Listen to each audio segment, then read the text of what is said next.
चा टे पीवाई तुम के आमको बुलेन कहल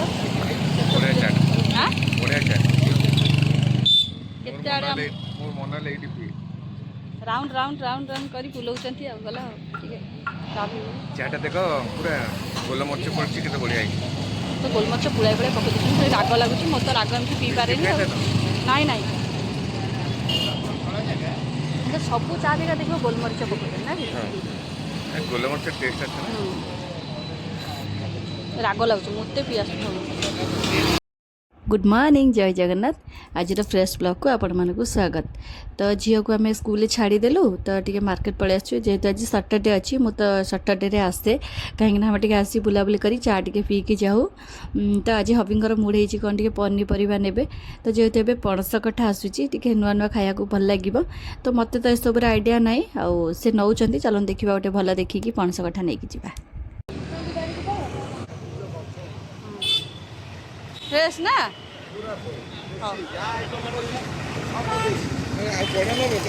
नहीं नहीं लंबा ठीक अच्छी ना हाँ 50 रख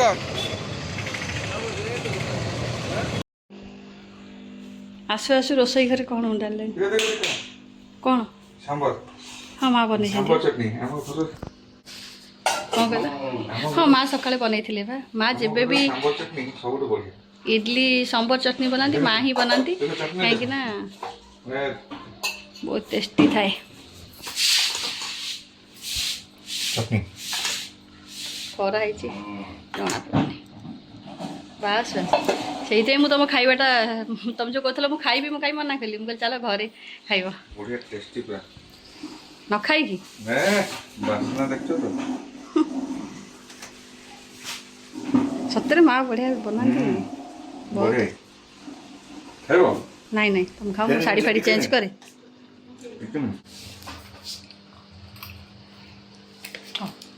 सतरे बहुत टेस्टी माँ बढ़िया बना हाँ माँ सकाळू बने देती इडली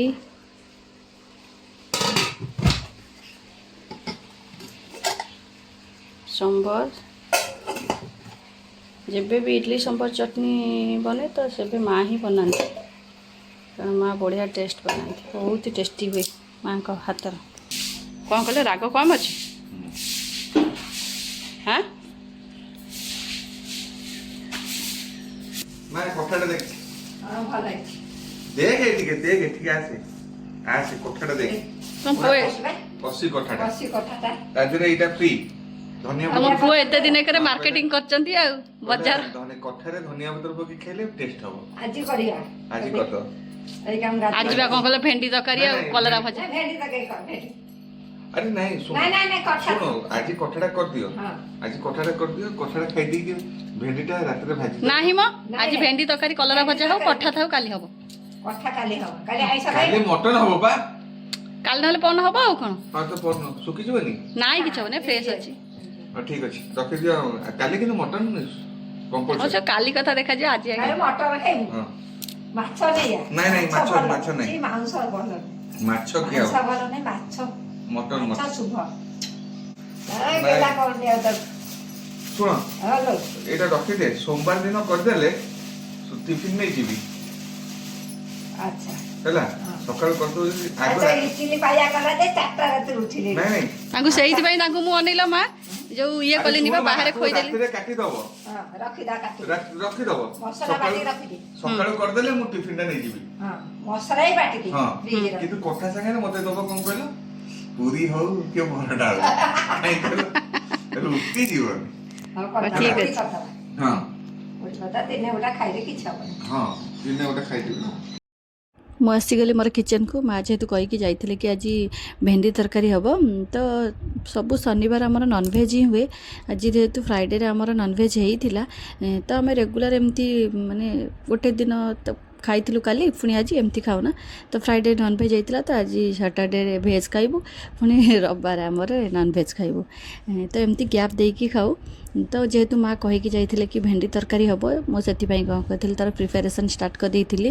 आबे जेहेतु पुणी नुआ नुआ भेंडी आसूची एबे सब पोटल भेंडी ये सब आसो तो एबे सब या खाइबा पड़ो मुझे कौन कहती सब रेडी करदेली काटी कुटिकी भाविली तरकारीटा ही बनईदेवी आमर तो डाली हूँ कंपलसरी कहीं झील आ बापा डाली खाइबे समस्ते घरे खाती केवल मु आ माँ एत आम डाली की जमा भल पाऊना कि बापा पार्टी करती कि नाई डाली जहाँ भी खाइबा कथा तो डालीटा मुझे फुटई देती आ गोटे बढ़िया कथा कौन झील स्कूल आसला डाली रुटीटा तार फेवरेट सी टिके गोटे रुटी आ डाली जहाँ भी खाइब तापर से लंच खाए तो मोर काम एमती सरी जाइतिला।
मो भेंडी तरकारी जो मसलाटा यूज करती से सोरिष मसला थिला तो सोरिष लंका आ पियाज रसुण नहीं जाइए आंबुल पड़ी जेहेतु आज झोल हम तो टमाटो बहुत कम टिके भी मुझे पेस्ट करदेली ताकू भलसे कषा कषि करके तरकारी रेडी करदेली तो कई कई तो भेंडी तरकारी भल पाती ना आम घरे तो समस्ते भेंडी तरकारी की भल पाती तो तरकारी रेडी जाइए माँ कही कि आज गोटा कलरा भजा हम जेहेतु बड़ पु भारी भल पाती तो से कलरा गोटा कलरा भजा हाँपाई मु कौन करती ना भाविली जाऊँगी एबेठारू माँ तो आसी ना सब रेडी करके रखीदेवी तो कलरा जेहेतु आम सीझेबा पड़ो तो से कौन करती ना लुण टी नहीं जाइए प्रेसर तो गोटे हुइसिल भी नुहे गोटे हुइसिल पूर्व आम कौन करवा ना बंद करदे तो लुण पकई देती तो कलरा को एमती सब मझीरू एमती काटिकी आम देखी नब ता भितर पोक होइछि कि नाई नहले गोटे गोटे बढ़िया से ऊपर को कलरा बढ़िया देखा जाउथिबो किंतु भितर माने पोक ही हो जाए तो से कौन करे ना ताकू टिके मझीरू कट करके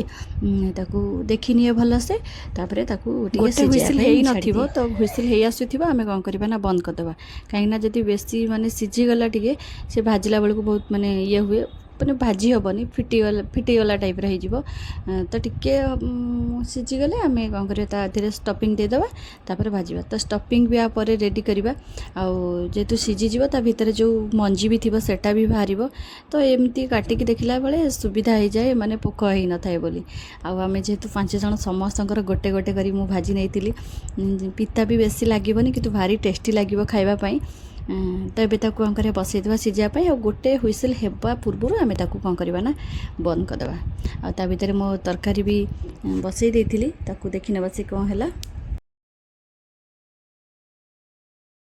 बापे जी खाई कौन कहले भल राग टिके मुझे राग राग माँ जाणिकी कर ନାଇଁ ବଢ଼ିଆ ହେଇଛି। ସିଏ କହୁଥିଲେ ବାହାରେ କ'ଣ ଖାଇବେ ବୋଲି, ମୁଁ କହିଲି ନାଇଁ ତୁମେ ଖାଉନି, ଘରେ ଇଡଲି ସମ୍ବର ଏଇଟା ସବୁ ହେଇଛି, ଚାଲ ଖାଇବ। ଯେବେ ବି ଇଡଲି ସମ୍ବର ବନେ ମା ହିଁ ବନାନ୍ତି, ମୁଁ ସେଠିକି ଯାଏନି। ମାଆଙ୍କ ହାତର ଗୋଟେ ଯାଦୁ ଥାଏ, ବଢ଼ିଆ ଟେଷ୍ଟ ଲାଗେ। ଖାଇଲା ଟିଫିନ୍ ନେଇଯାଇଛି। ରିଙ୍କୁ ଟିଫିନ୍ ନେଇଦିଏ ମୋତେ ଚଟଣି ଇଟିଲି। ମୁଁ ଏଥିରେ ସବୁ ପକେଇ ଦେଇଛି, ସମ୍ବର ପକେଇ ଦେଇଛି, ତାପରେ ଚଟଣି ବି ଦେଇଦେଇଛି।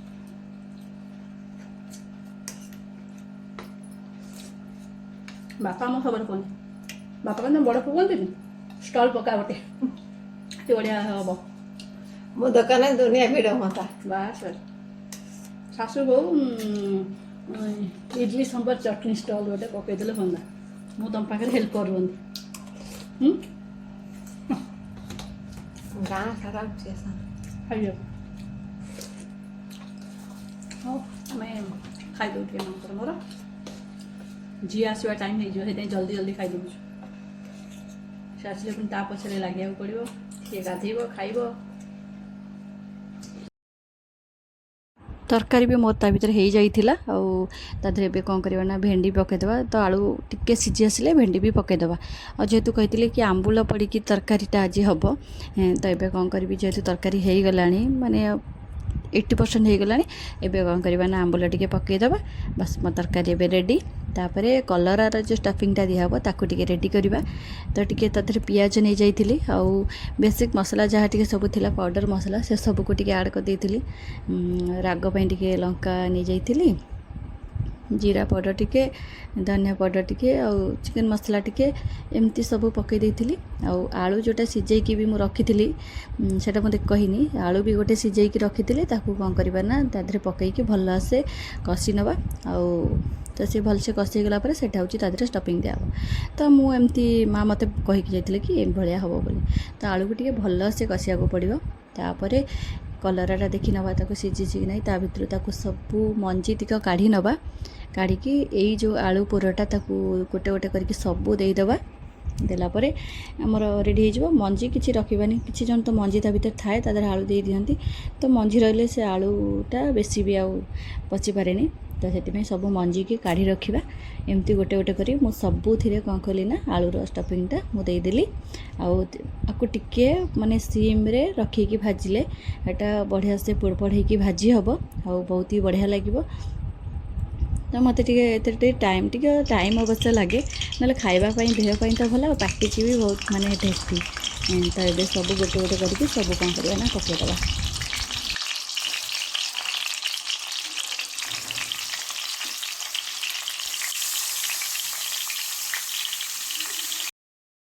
ମୁଁ 30-35 ମିନିଟ୍ ଏମିତି ପୁରା ସିମ୍ରେ ପୁରା ମାନେ ଭାଜିଲା ପରେ ମୋ କଲରା ଏବେ ପୁରା ରେଡ଼ି ହେଇଗଲା ଖାଇବା ପାଇଁ। ଆଉ ବଢ଼ିଆ ସେ ଭାଜି ହେଇଯାଇଛି। ଆଉ ଏମିତି ହିଁ ଭାଜିଲେ ମାନେ ବହୁତ ଟେଷ୍ଟି ଲାଗେ, ଆଉ ଭଲ ହିଁ ଲାଗେ। ତ ଟିକେ ସିମ୍ରେ ହିଁ ଭାଜିବାକୁ ପଡ଼ିବ, ଟିକେ ଟାଇମ୍ ଦେବାକୁ ପଡ଼ିବ। ଆଉ ତ ମୋର ରେଡ଼ି ହେଇଗଲା। ଏବେ ଲଞ୍ଚ ରେଡ଼ି କରିବା। ତ ଆଜି ସିମ୍ପଲ୍ କିଛି ହେଇନଥିଲା, ବାସ୍ ଡାଲି ହେଇଥିଲା, ଭେଣ୍ଡି ତରକାରୀ ହେଇଥିଲା। ଆଉ ତ ମାଆ ବନେଇଥିଲେ ଆଜି ଗୋଟେ ମାନେ କୋଳିର ଆଚାରଟା, ସେଟା ଆଉ ବାସ୍ କାକୁଡ଼ି, ବାସ୍ ସିମ୍ପଲ୍ ଲଞ୍ଚ ଥାଳି ଆମର ଥିଲା। ଆଉ ଭାରି ବଢ଼ିଆ ଲାଗୁଥିଲା ଆଜି ଖାଇବା ପାଇଁ। ଯେଉଁ କହନ୍ତିନି ପୁରା ମାନେ ଭେଜ୍ ଖାଇବ ପୁରା ଶାନ୍ତି ଲାଗିବ, ତ ଆଜି ପୁରା ସେମିତି ଶାନ୍ତି ଖାଇବା ଥିଲା। ସବୁ କାମ ସରିଲା ପରେ ମୁଁ ଆସିଥିଲି ଗୋଟେ ମୋର ହେୟାର ଅଏଲ୍ ମାନେ ରେଡ଼ି କରିବା ପାଇଁ। ତା ଦେହରେ ଥିଲା ନିମପତ୍ର, ମନ୍ଦାର ପତ୍ର, ଭୃଷଙ୍ଗ ପତ୍ର, ପିଆଜ, ଆଉ ମନ୍ଦାର ଫୁଲ, ମେଥି, କଳା ଜିରା, ଆଉ ନିମପତ୍ର ବି ଗୋଟେ ନେଇଥିଲି। ଆଉ ଏଇ ତେଲଟା ମୁଁ ଯେଉଁଟା ୟୁଜ୍ କରୁଛି ଏଇଟା ଥିଲା। ତ ଏଇଟା ମୁଁ 2 ବର୍ଷ ହେଲା ୟୁଜ୍ କରୁଛି, ମୋର ବହୁତ ହି ବଢ଼ିଆ ରେଜଲ୍ଟ ଆସୁଛି। ମୋ ଜମା ବି ହେୟାର ଫଲ୍ ହେଉନି, ମୋର ତ ବହୁତ ପତଲା ଚୁଟି, ମୁଁ ମାନେ ୟାକୁ ୟୁଜ୍ କରୁଛି। ଯଦି ନ କରନ୍ତି ବି ସେ ଆହୁରି କେତେ ଯେ ଚୁଟି ଉପଡ଼ନ୍ତା ତା ଠିକ୍ ନାହିଁ। ଆଉ ତ ବହୁତ ହି ବଢ଼ିଆ ରେଜଲ୍ଟ ଦେଉଛି।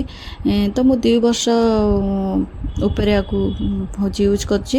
ତ ମୁଁ ନିଜେ ଫିଲ୍ କରିଛି ବୋଲି ମୁଁ ଏଇଟା ହେଉଛି ନିଜେ ବନାଉଛି ଆଉ ନିଜେ ଲଗାଉଛି, ମୋତେ ବଢ଼ିଆ ରେଜଲ୍ଟ ଦେଉଛି। ଗୋଟେ କଥା କ'ଣ ନା ଏଇଟାକୁ ଥରେ ମୁଁ କରିଦିଏ, ମୋର 2 ମାସ ଭଳିଆ ପଳାଏ। ତ 2 ମାସ ପର୍ଯ୍ୟନ୍ତ ମୋତେ ଏଇ ତେଲ ଷ୍ଟୋର୍ କରିକି ରଖିବାର ଅଛି। ଆଉ ତାପରେ ମୋତେ ଏଇ ରେଗୁଲାର ମୁଁ ୟୁଜ୍ କରେ, ତାର ଗୋଟେ ଓଭରନାଇଟ୍ ମୁଁ ଆକୁ ରଖିଦିଏ ଲଗେଇକି, ତା ପରଦିନ ମୁଁ ହେୟାର ୱାଶ୍ କରିଦିଏ। ତ ଇଏ କ'ଣ ହେଉଛି ନା ଆଦେହରେ ମନ୍ଦାର ଫୁଲ ପକାଇଦେଲି, ଆଉ ଭୃଷଙ୍ଗ ପତ୍ର, ପିଆଜ ଯାହା ସବୁ ରଖିଥିଲି, କଳା ଜିରା, ମେଥି, ଆଉ ନିମପତ୍ର ସବୁ ପକାଇଦେଲା ପରେ ଆକୁ କ'ଣ କରିବା ନା ଫୁଟିବାକୁ 15 ମିନିଟ୍ ଖଣ୍ଡେ ଫୁଟିବାକୁ ଛାଡ଼ିଦେବା। ଆଉ ମେନ୍ କରିକି ଆଧିରେ ମନ୍ଦାର ଫୁଲ ସହିତ ମନ୍ଦାର ପତ୍ର ଦେଖିଲା ପରେ ମୋତେ ରେଜଲ୍ଟ ମିଳିଲା ପରେ ମୁଁ ଏଇଟା ହେଉଛି ମୋତେ ଭଲ କାମ ଦେଉଛି ବୋଲି ତ ମୁଁ ସେଇଟା କରିଛି। ଆଉ ତ କ'ଣ କରିବା ନା ସେ ବାସ୍ନା ତା'ର ଜଣାପଡ଼ିଯିବ, ତା'ର ସବୁ ପତ୍ର ହରିକା ପୋଡ଼ିଯିବ। ତ ସେଇଟା ହେଇଗଲା ପରେ ଆମେ ତାକୁ କ'ଣ କରିବା ନା ଥଣ୍ଡା କରିବା ପାଇଁ ଛାଡ଼ିଦେବା, ବନ୍ଦ କରିଦେବା। ବେଶୀ ବି ୟାକୁ ଇଏ କରିବାନି, ତେଲର ଯେଉଁ ଗୁଣଟା ବି ସେଇଟା ବି ପଳେଇବ। ସିଏ ହେଉଛି ବାସ୍ ଏତିକିରେ ହେଇଯିବ। ତାକୁ ଥଣ୍ଡା କରିଦେବା। ତାପରେ ତାକୁ କ'ଣ କରିବା ନା ଥଣ୍ଡା ହେଲା ପରେ ତାକୁ ଛାଣିକି ଆମେ ଷ୍ଟୋର୍ କରିକି ରଖିବା। ତ ମୁଁ ଆକୁ ଅଧଘଣ୍ଟା 2 ଘଣ୍ଟା ଖଣ୍ଡେ ଲାଗିଥିଲା ଟିକେ ଥଣ୍ଡା ହେବାକୁ, 1-2 ଘଣ୍ଟା ପରେ ତାକୁ ମୁଁ କ'ଣ କରିଦେଇଥିଲି ଛାଣି ଦେଇଥିଲି। ଆଉ ଯେଉଁ ବାଟାଲେ ଥିଲା ମୁଁ ତାକୁ ସେଇଥିରେ ପୁଣି ଷ୍ଟୋର୍ କରିକି ରଖିଦେଲି। ନା ଢାଳି ହେବାର ଟେନସନ୍ ନା କିଛି ଥିବ। ଆଉ ସତରେ ଏ ତେଲଟା ୟୁଜ୍ କରନ୍ତୁ, ଆଉ ରେଜଲ୍ଟ ଦେଖିବେ କେମିତି। ତ ମାନେ ଇଏ ହେଲା ପରେ ତେଲଟା ପୁରା ଏମିତି ରେଡ଼୍ ଟାଇପ୍ର ଦେଖାଯାଉଛି, ପୁରା ବ୍ଲାକ୍ ରେଡ଼୍ ଏମିତି ଦେଖାହେଉଛି। ତ ବଢ଼ିଆ ହିଁ ରେଜଲ୍ଟ ଦେବ। ଥରେ ଏମିତି ଟ୍ରାଏ କରନ୍ତୁ, ୟୁଜ୍ କରନ୍ତୁ, ତାପରେ ସତରେ ଜଣାପଡ଼ିବ ଯେ ନାଇଁ ଏଇଟା କାମ ଦେଉଛି। ତ ଭିଡ଼ିଓ କେମିତି କ'ଣ ଲାଗୁଛି ପ୍ଲିଜ୍ କମେଣ୍ଟ କରିବେ। ଯଦି ଭଲ ଲାଗୁଛି ତାହେଲେ ଲାଇକ୍ କରିଦେବେ।